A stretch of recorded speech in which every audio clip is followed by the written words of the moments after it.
Ndugu mtazamaji wa Citizen, katika hatua isiyo ya kawaida ambayo imezua mshangao ndani ya safu za juu za jeshi la Marekani, waziri wa vita Pete Hegseth ameagiza mamia ya majenerali na maadmirali wa Marekani walioko duniani kote kukusanyika wiki ijayo katika kambi ya jeshi la wanamaji ya Quantico jimboni Virginia nchini Marekani. Pentagon imethibitisha kikao hicho, lakini bila kutoa maelezo zaidi, ikisema tu kwamba waziri wa vita atahutubia viongozi wake wa juu wa kijeshi mapema wiki ijayo. Rais wa Marekani Donald Trump, ambaye mwezi uliopita aliamuru kubadilishwa jina la Pentagon iliyokuwa Wizara ya Ulinzi na kuifanya iitwe Wizara ya Vita, amejaribu kupunguza wasiwasi, akielezea tukio hilo kama mkutano wa kirafiki. Akizungumza katika ikulu ya Marekani White House, alisema ni jambo kubwa kuona majenerali na viongozi wakuu wanakuja Marekani kukutana na sasa anayeitwa waziri wa vita. Pia watazungumza kuhusu silaha mpya na kutembelea maeneo ya vifaa.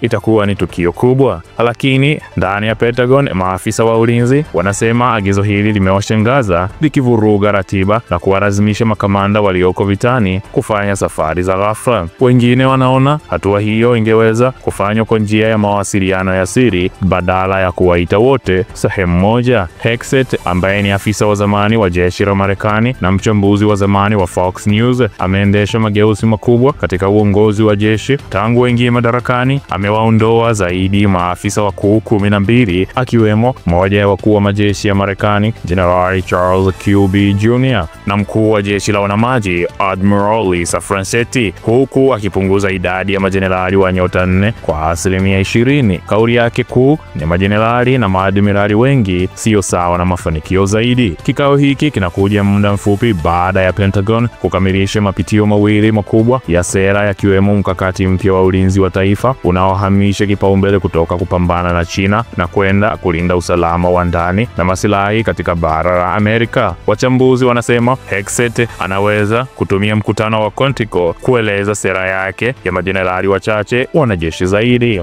Aidha, utawala wa Trump na Hegseth umeanza kukaza kamba zaidi ya vyombo vya habari. Waraka mpya unaonyesha kwamba ufichuzi usioidhinishwa na serikali unaweza kusababisha kufutwa kwa vibali vya wanahabari, huku Hegseth akijibu wakosoaji kwa kusema vyombo vya habari haviendeshi Pentagon, yani haviendeshi wizara iliyokuwa ya ulinzi na sasa wizara ya vita, bali ni watu au wananchi wa Marekani ndio wanaoiendesha. Je, mkutano wa Quantico utakuwa mwanzo wa zama mpya za jeshi la Marekani lenye urasimu mdogo na nguvu nyingi zaidi kwa wanajeshi wa mstari wa mbele, au ni hatari ya kuondoa usawa kati ya uongozi wa juu wa jeshi na wa kawaida? Wa Marekani wataamua, lakini kilicho wazi ni kwamba waziri mpya wa vita Hegseth anaweka alama zake katika historia ya kijeshi ya taifa hilo la Amerika ya Kaskazini. Katika ulimwengu unaobadilika kila dakika, Citizen inakusogezea taarifa zilizo muhimu kutoka kwenye vyanzo vya uhakika kwa mitazamo ya kina na kwa lugha inayoeleweka. Hii ndiyo sauti ya mabadiliko. Hii ndiyo Citizen. Ndugu mtazamaji wa Citizen, tunaendelea kukukumbusha kufuatilia taarifa mbalimbali kutoka pande mbalimbali za dunia, huku ukitoa maoni katika ukurasa wetu wa comment section.